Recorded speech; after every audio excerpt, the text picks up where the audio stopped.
les pronoms i et en. Pour éviter de répéter des informations déjà mentionnées et donc parler plus vite, plus efficacement et plus naturellement, on utilise des pronoms. Exemple. Est-ce que tu peux aller au supermarché? Je n'ai pas de lait. D'accord, je peux y aller pour en acheter. Donc, i fait référence au supermarché et en fait référence à de lait. Le pronom i remplace un complément avec a. Le pronom i remplace un complément d'objet introduit par la préposition a. Souvenez-vous aussi que a plus le égale o et a plus les égale o avec un x. Exemple. Comment est-ce que tu vas à la gare? J'y vais en train. Est-ce que vous allez faire un tour au parc? Oui, nous allons y faire un tour. Est-ce qu'elle pense à étudier à l'étranger? Oui, elle y pense. Est-ce qu'ils ont répondu à ta lettre? Non, ils n'y ont pas répondu. Attention, cette règle ne s'applique pas aux personnes. Exemple, est-ce que tu penses à ton colocataire? Oui, je pense à lui.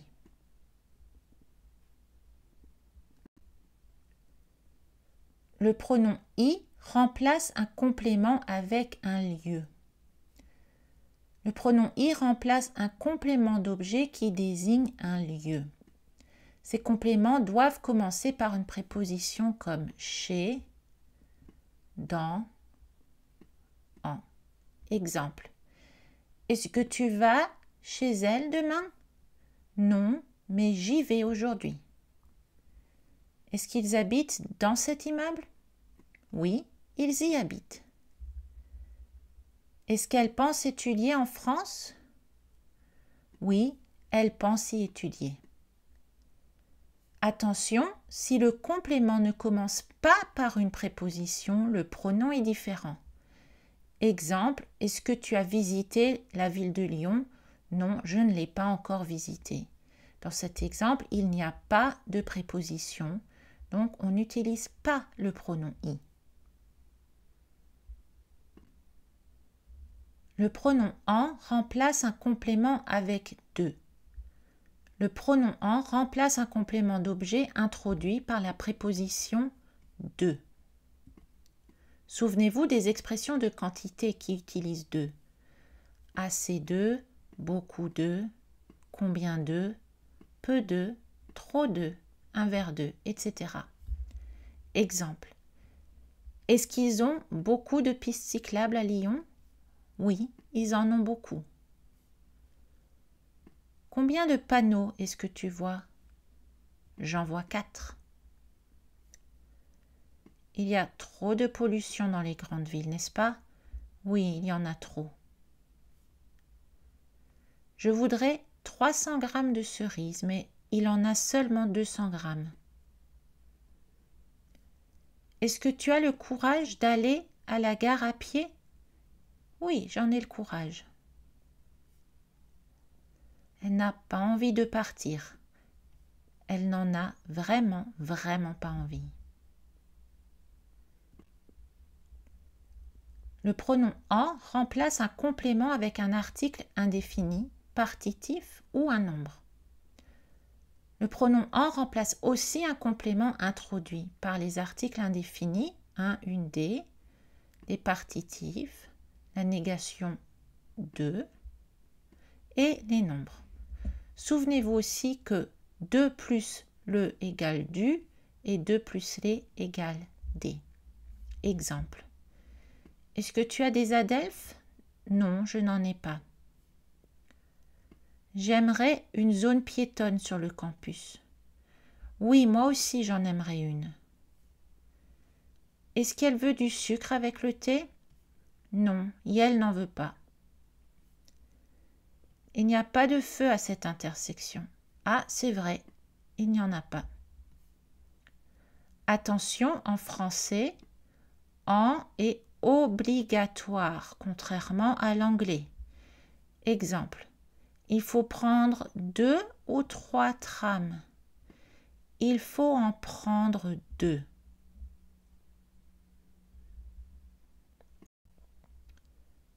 Placement des pronoms. Les pronoms se placent immédiatement avant les verbes qu'ils accompagnent. Cela peut être un verbe conjugué ou un infinitif. On peut utiliser plusieurs pronoms dans une même phrase.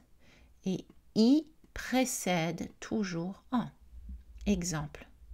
Comment est-ce que tu vas à la gare? J'y vais en train. Est-ce que vous allez faire un tour au parc? Oui, nous allons y faire un tour. Donc ici, le pronom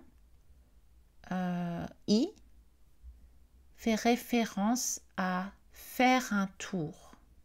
Okay? Au parc, y faire un tour. Est-ce qu'ils ont répondu à ta lettre? Non, ils n'y ont pas répondu. Combien de panneaux est-ce que tu vois? J'en vois 4. Est-ce que tu as le courage d'aller à la gare à pied? Oui, j'en ai le courage. Il n'y a pas de feu à cette intersection. C'est vrai, il n'y en a pas. Donc, vous voyez, le pronom se place avant le verbe qui l'accompagne. Ça peut être le verbe conjugué, comme ici, ou ça peut être un infinitif. Et quand il y a i et en, i précède en. Bien connaître les prépositions et articles. L'anglais et le français n'utilisent pas toujours les mêmes prépositions et articles. Parfois, ces mots sont optionnels en anglais, mais pas en français.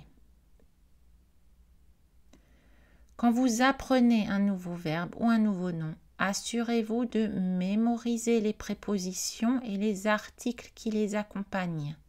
Cela aide à choisir le pronom correct. Exemple, j'espère que tu vas répondre à leur lettre. En français, on utilise la préposition à après le verbe répondre. Par conséquent, le pronom correct est i. J'espère que tu vas y répondre. Est-ce qu'elle veut du sucre avec le thé? Donc voici un exemple d'article partitif. Non, elle n'en veut pas. Combien de capitales est-ce qu'il a visité? Il en a visité 5. Donc là, il faut se souvenir qu'avec les nombres, en français, on utilise le pronom en, qui est ici parce qu'il fait référence à l'expression de quantité. Combien de?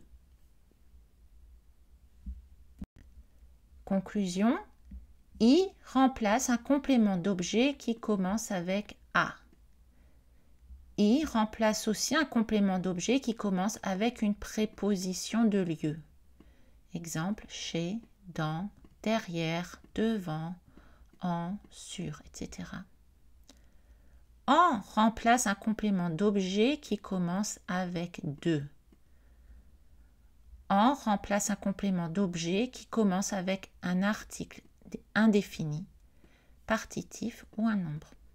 Et on les place immédiatement avant le verbe qu'ils accompagnent.